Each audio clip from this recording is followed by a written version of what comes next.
IKN, proyek ambisius yang dirancang untuk menjadi wajah baru Indonesia, membawa harapan besar bagi masa depan negara ini. Namun, dengan pergantian kepemimpinan dari Presiden Jokowi ke Presiden Prabowo Subianto, muncul pertanyaan besar, apakah proyek IKN ini akan berlanjut seperti rencana semula atau justru akan mengalami perubahan besar? Mari kita selami masa depan Ibu Kota Nusantara di bawah kepemimpinan baru ini. Jadi siapkan diri kalian, karena kita akan menuju kajian di luar batas nalar manusia.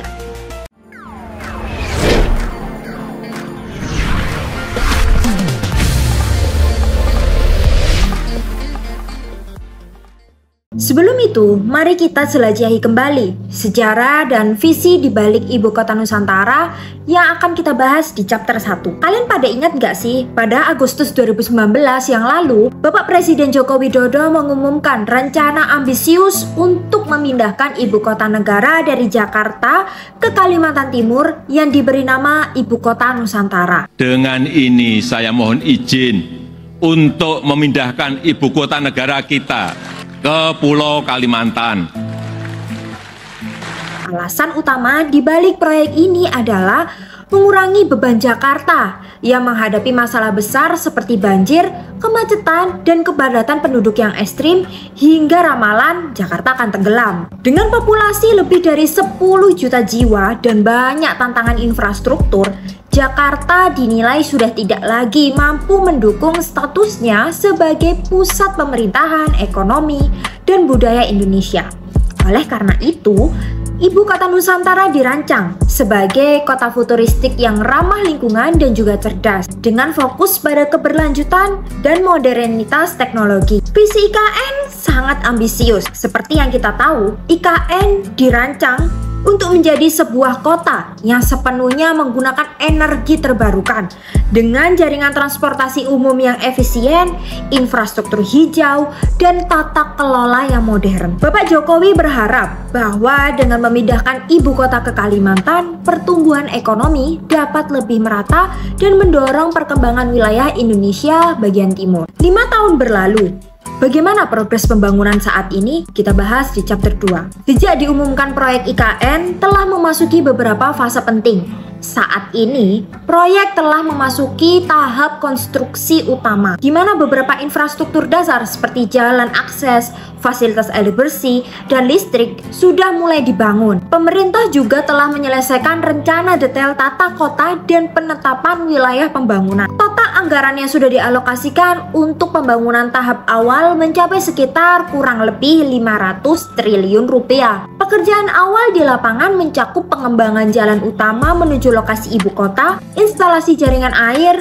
serta persiapan lahan untuk pembangunan gedung pemerintahan yang saat ini sudah berdiri ya. Pada tahun 2024, pemerintah Jokowi berharap bahwa infrastruktur inti sudah akan selesai, memungkinkan fase kedua pembangunan untuk melanjutkan konstruksi gedung-gedung pemerintahan utama termasuk istana negara yang baru. Kita bahas di chapter 3, tantangan dalam melanjutkan proyek IKN. Proyek-proyek besar seperti IKN salah satunya tidak terlepas dari tantangan. Tantangan pertama adalah pendanaan yang pasti. Dengan perkiraan biaya yang mencapai kurang lebih 500 triliun rupiah, pemerintah harus mencari sumber pendanaan yang berkelanjutan. Sejauh ini, investasi dari sektor swasta dan dukungan dari investor internasional diharapkan dapat membantu mengurangi beban anggaran negara. Selain itu, terdapat juga beberapa pihak yang mengkritik proyek ini terlalu ambisius dan tidak mendesak dibandingkan dengan masalah lain yang dihadapi oleh Indonesia, seperti pemulihan ekonomi pasca pandemi dan pembangunan infrastruktur di daerah lain yang lebih membutuhkan. Tantangan lingkungan juga menjadi perhatian utama. Kalimantan adalah rumah bagi salah satu hutan hujan tropis terbesar di Indonesia, dan pembangunan ibu kota baru ini dapat berdampak negatif pada ekosistem setempat. Oleh karena itu, berbagai kelompok lingkungan telah menyuarakan kekhawatiran mereka terhadap dampak proyek ini pada keanekaragaman hayati di Kalimantan. Bagaimana menurut kalian? Terus pendapat kalian di kolom komentar ya. Pertanyaannya, apakah Pak Prabowo akan melanjutkan IKN atau mengubahnya? Kita bahas di chapter 4. Sejak terpilih sebagai presiden, Bapak Prabowo Subianto belum memberikan pernyataan yang tegas tentang nasib ibu kota Nusantara.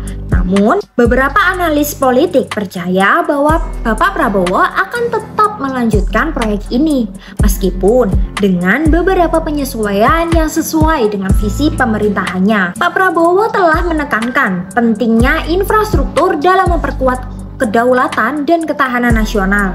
Namun, proyek sebesar IKN memerlukan evaluasi mendalam terkait dengan anggaran dan dampak jangka panjangnya. Apakah Pak Prabowo akan mengurangi skala proyek atau justru memberikan prioritas lebih besar? Itu masih menjadi tanda tanya. Beliau juga dapat memanfaatkan proyek ini sebagai simbol kebanggaan nasional yang sejalan dengan visinya untuk menciptakan Indonesia yang lebih kuat dan lebih mandiri.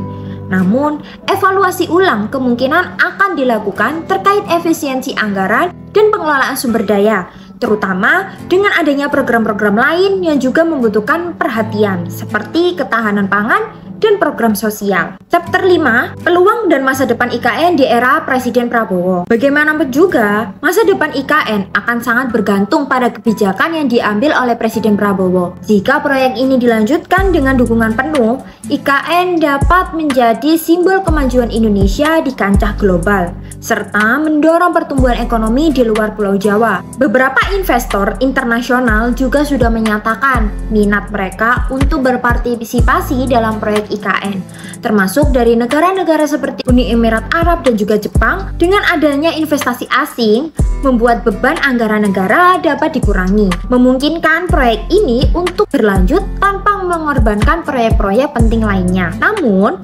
keberhasilan proyek ini juga akan ditentukan oleh bagaimana pemerintah menangani isu-isu lingkungan dan juga sosial. Jika dilakukan dengan baik, Ibu Kota Nusantara dapat menjadi model pengembangan kota yang berkelanjutan dan menjadi inspirasi bagi dunia. Baliknya, jika tantangan-tantangan tersebut tidak diatasi, proyek ini bisa menjadi beban jangka panjang bagi negara. Terima kasih telah menonton video kali ini. Jangan lupa untuk subscribe dan juga tinggalkan pendapat kalian di kolom komentar mengenai masa depan Ibu Kota Nusantara di era Presiden Prabowo. Apakah proyek ini akan membawa Indonesia ke level yang lebih tinggi atau justru akan menghadapi tantangan besar? See you in the next video dan salam perkasa.